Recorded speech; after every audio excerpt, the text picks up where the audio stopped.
So we've been wondering for a while now. There was always sort of rumours-ish, sort of, but never really anything official about George Lucas coming back to direct something Star Wars related, either a movie or a TV show. I mean, there were rumours that he was going to come in and do a version of that live action Underworld series from like 20 years ago. And there were some other sort of rumours like they were gonna redo the sequel trilogy as a TV show, and they were going to use Lucas's script. These sort of things. Nothing ever particularly substantial, but we sort of had these rumours going around for a while that Lucas was going to come back to Star Wars to do something. Movie, TV show, something. But doesn't look like anything like that will be happening, because George Lucas has come out and says that he's moved past Star Wars. He's over it. He's done with it. He's done with Star Wars. He's done with Disney. He's got a life. Direct quote. And obviously he is building his museum. He's building a museum of, I think it's called the Lucas Museum of Visual Arts and Storytelling. Something like that. And that opens next year. He's been working on that for a couple of years now, actually. I remember hearing about it a couple of years ago. So, it's been over a decade since George Lucas sold Lucasfilm to Disney for $4 billion, handing over his beloved franchise to new creative leadership. Now at 81 years old, Lucas says he's completely moved on from Star Wars and he sounds perfectly content about it. In a recent interview with the Wall Street Journal, the legendary filmmaker talked about how his focus these days isn't on Jedi or lightsabers. I mean, why would it be, really? But on the Lucas Museum of Narrative Art, a passion project that's reportedly cost him around $1 billion to bring to life, which is crazy. It's crazy. He's going all out on the museum, which I respect. But it's like, I'm not actually that surprised by this. I know I've heard a lot of people that are sort of disappointed that this basically confirms he's never going to come back. But it's like, I mean, think about this man's life. He started with, like, nothing. Like, really, like, nothing. I think he started out working in a garage. I think. That might be wrong, but I think he started, working in a garage. He goes to film school. He puts out, a couple projects. And they're very experimental. Critics like them. But they're not sort of they're not looking like these big money makers. He puts out THX 1138 in like 1973 or something. It makes a bit of money, but not that much. The studio messes with it. They take like 10 minutes out of the movie. They change the ending. He gets into an argument with the studio over messing with his movie. The critics like it, but it doesn't make, tons of money. It's not, The Godfather.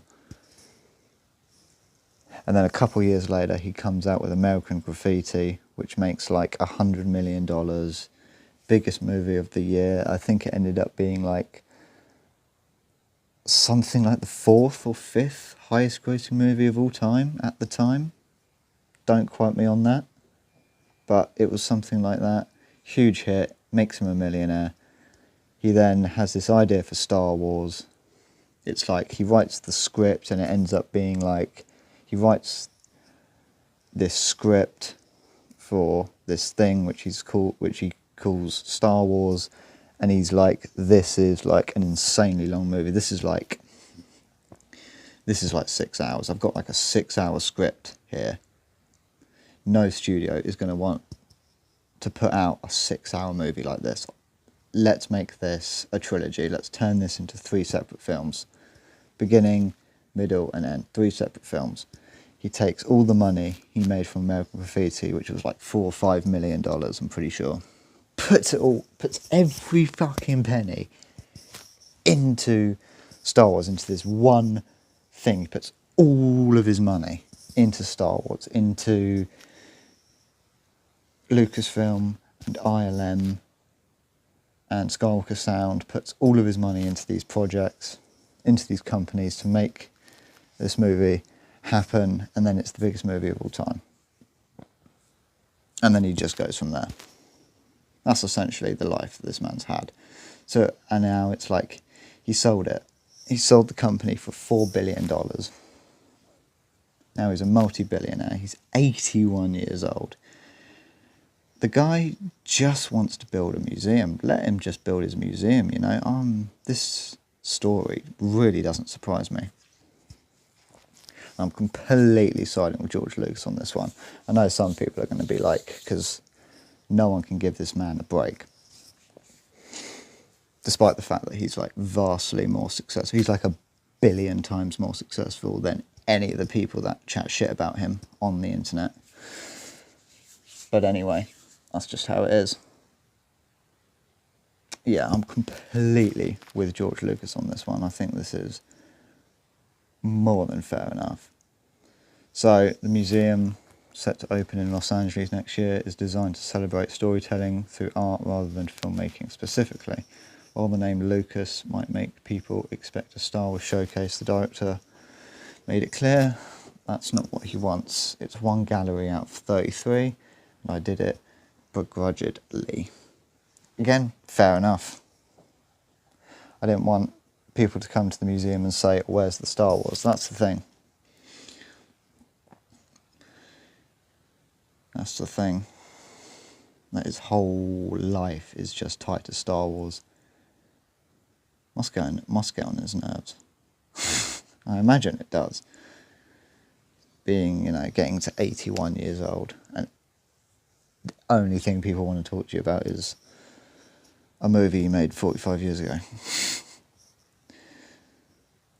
There will be a nod to Star Wars, including an N1 starfighter from The Phantom Menace, but that's about it. Lucas doesn't want his museum to be defined by one franchise. Which, again, is fair enough. I completely agree with him. Completely on his side on that one. Neither would I, really. Yeah, completely fair enough. It's a straightforward acknowledgement. Well, no. When asked about how he feels about Star Wars today, Lucas didn't mince words. Disney took it over and they gave it their vision. That's what happens. Of course, I've moved past it. I mean, I've got a life. I'm building a museum. A museum is harder than making movies. It's a straightforward acknowledgement from a man who spent the past decade quietly stepping away from the universe he created. While he's visited the occasional set since the sale, Lucas has largely avoided commenting on the franchise's direction. When Disney bought Lucasfilm, there were early plans to use Lucas's outlines for the sequel trilogy, but the studio ultimately chose a different path, leading to The Force Awakens, The Last Jedi, and Rise of Skywalker. And we all know how that went, don't we? those films divided fans and left many wondering what Lucas's version of the story might have been. In a previous interview, he reflected on how his vision for Star Wars was lost after the handover. He said, "I was the one who really knew what Star Wars was, who actually knew this world, because there's a lot to it." That's the thing. He really is, the guy. He is the man. Because it's his creation. It's his whole thing. Which is why they should have just gone with his scripts. And now everyone's starting to I know George got a lot of crap for the prequels, but everyone's coming around to it now. And everyone's everyone's starting to say oh shit. They should have just gone with his scripts for the sequels. And that's sort of, I feel like that's sort of what he's saying subtly. His answer was very sort of subtle. But he's basically saying that, I feel. But this is what everyone's starting to say now. Everyone's starting to say that, yeah, they should have just gone with his scripts. And they should have.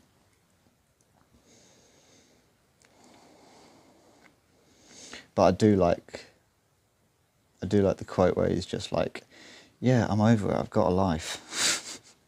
implying that everybody else doesn't have a life. Which is pretty funny.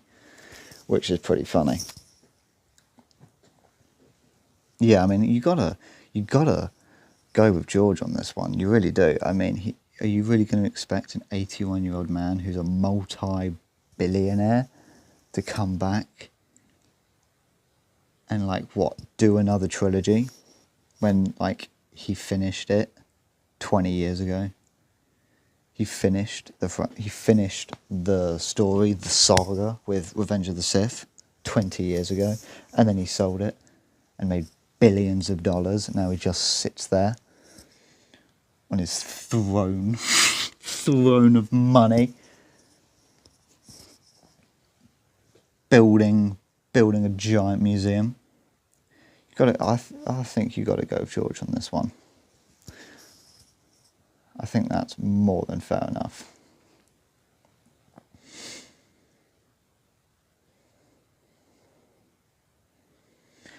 But I mean, Disney took it over and they gave it their vision. That's what happened. They certainly did, didn't they? They certainly did give it their own vision. And Disney aren't doing too well, are they? We found out about a month ago that they have sort of launched, they're looking for a new strategy when it comes to appealing to the young people. So my age demographic, my age bracket, Gen Z, but specifically Gen Z males. Gen Z males specifically. They're looking for a new strategy on how to appeal to those guys. Because Marvel is tanking and Lucasfilm is tanking. And obviously they bought Marvel and they bought Lucasfilm. And they took those two properties, those two franchises in their own direction. And Marvel did, insanely well for a very long time. I mean, Marvel had genuinely an insane run for about a decade. They did have a generational run for about a decade. From Iron Man to about, I'd argue until Endgame. some people wouldn't. Some people would say that it's sort of the run sort of peaked at Infinity War, because a lot of people don't actually like Endgame that much. I would say that it peaked from Endgame. It was really the run really was from Iron Man to Endgame. So that's what Iron Man was like 2008 and Endgame was like 2019. So like 11 years. They had like a legendary 11-year run. They really did. But now they've fucked it. Now they've gone from, Marvel have gone from billion-dollar movies consecutively, and now to like $700 million hits consecutively, and now their movies are like struggling to like break even. Like Fantastic Four didn't break even. The Marvels didn't break even. They had Deadpool and Wolverine, but that was a very sort of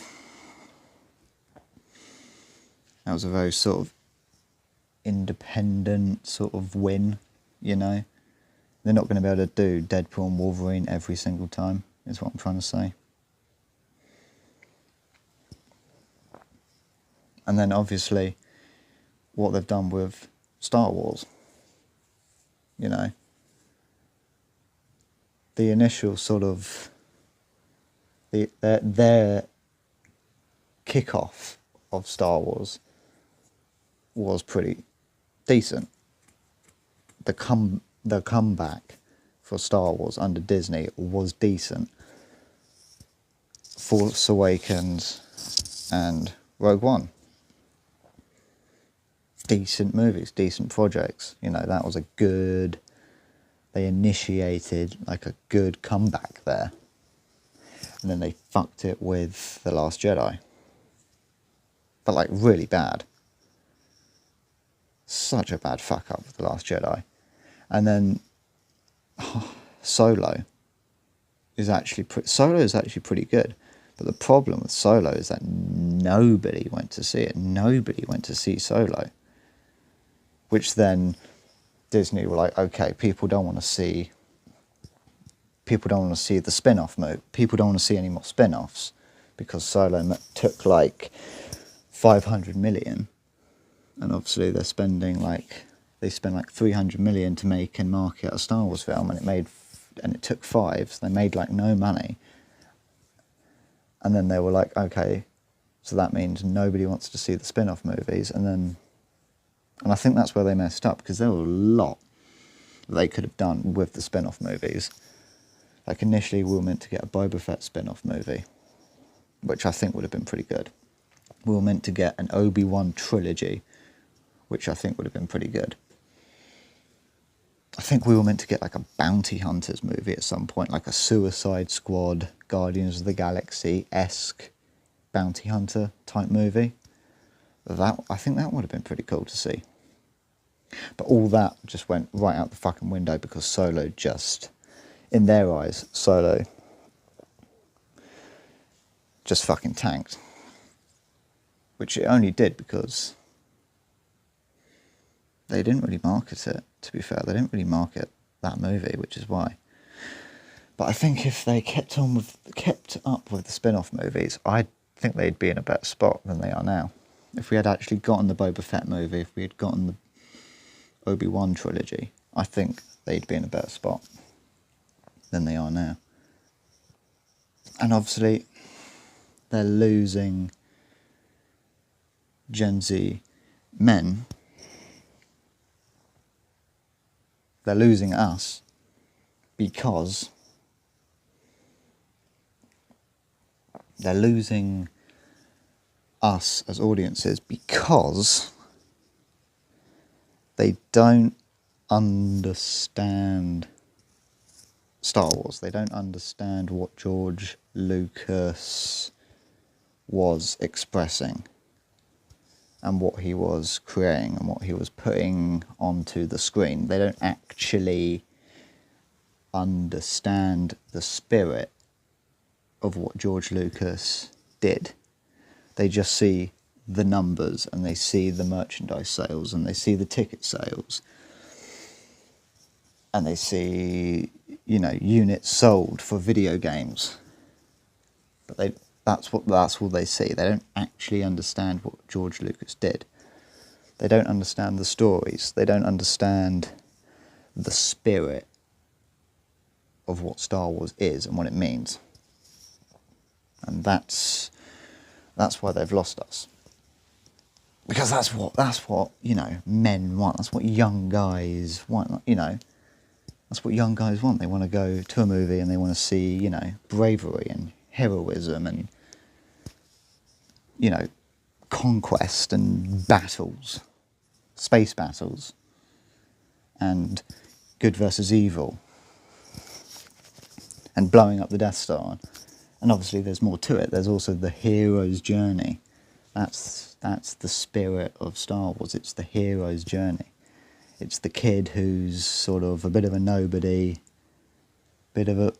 could be considered a loser, you know, living on a farm in the desert, moisture farming, drinking fucking blue milk.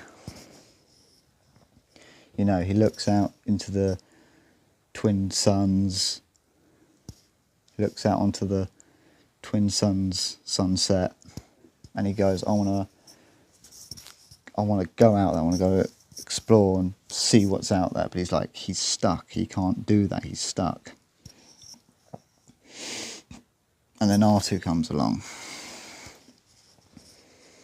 You know, R2 comes along, and then they go to Obi-Wan, and then Obi-Wan reveals to him, like, his heritage, who he really is, and then it all just goes from there. And then they got to rescue the princess, which is obviously, you know, rescuing the princess is illegal because, you know, women don't need help with anything. It's illegal to rescue women trapped in planet-destroying space stations because women can do everything themselves. You fucking fascist. And that's why Disney are losing, because they don't understand the spirit of Star Wars. They don't understand Star Wars. They don't get it. They don't get what George Lucas was doing for, you know, 40 years or however, how long it was, you know, 30, 40 years. They just see numbers and units sold. And it's a shame, really. It's a shame. But that's how the world works. That's what happens when we have, you know, a giant corporation like Disney which owns all of the studios. You know, not that long ago we had Marvel was its own studio, Lucasfilm was its own studio, Fox was its own studio. We had the legacy studios. DC was its own studio. And now Disney own almost all of those things that I just mentioned. Disney own Marvel, they own Lucasfilm, they own Fox.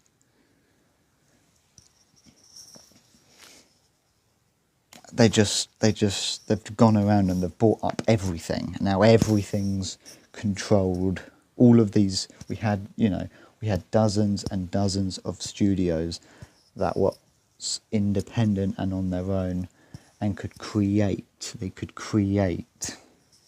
the way that they actually want to create. They can create what they really want to create.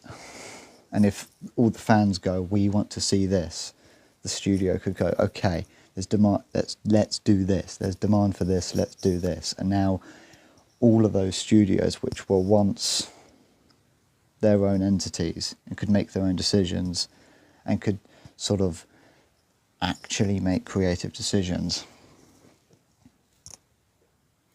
are now all under the same umbrella, and they're controlled by the same board of directors.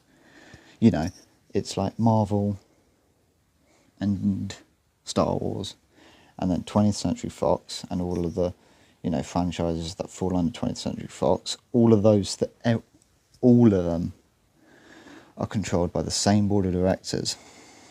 And it's like, that's not really how it works. Movies are a different kind of business, because with movies there's creativity and there's spirit, which you can't see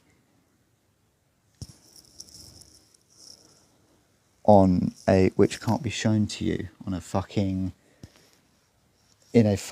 presentation, on a data chart. You can't see spirit on a data chart, which is why I'm against huge global mega corporations just owning everything. Disney just owning every studio, every franchise, because then you have this, you have the same 24 people who own everything and who make decisions purely from a business and financial standpoint. And because of that, the creativity and the essence and the spirit is diluted and polluted and corrupted, because it's just money, money, money. But there's more to that when it comes to movies and games. There's more to that. And then obviously, the CEO changes every 10 years, but that doesn't even really matter. Doesn't even make a difference really, because they all seem to have the same ideas and they all do the same thing. The CEO changes whatever every 10 years, but even when there's eventually a new CEO, it doesn't matter at all, because they all have the same ideas and they all do the same things and they all execute the same plans because they're all in their own fucking clubs. They're all in their own clubs. So there's just no originality and there's no essence to any of this anymore. But anyway, I went on a bit of a rant there, a bit of a monologue. But that's why. That is why Disney are losing big time at the moment. So yeah, that's all I wanted to cover for today. So yeah, see you later.